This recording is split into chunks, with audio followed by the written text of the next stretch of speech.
প্রিয় বন্ধুরা, আসসালামু আলাইকুম। আজ ১লা মে, আন্তর্জাতিক শ্রমিক দিবস। এই শ্রমিক দিবসে সকল শ্রেণীর শ্রমিক ভাই বোনদের প্রতি জানাই লাল সালাম।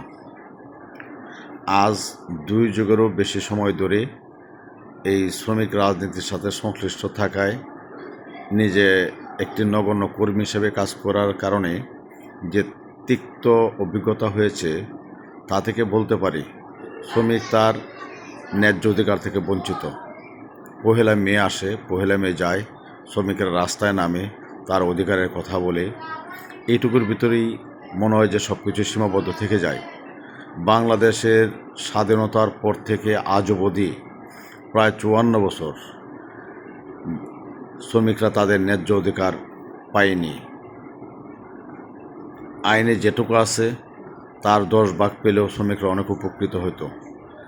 আইনে আছে, বাস্তবে নাই।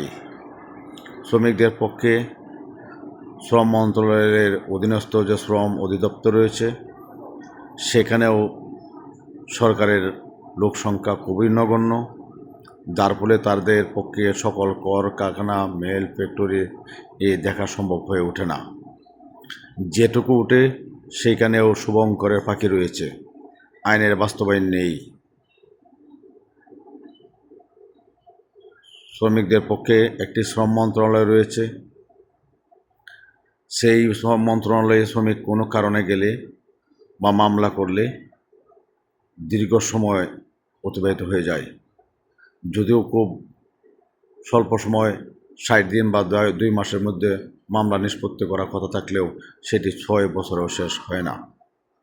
প্রিয় বন্ধুরা, শ্রমিক নির্যাতিত, সর্বসময় নির্যাতিত।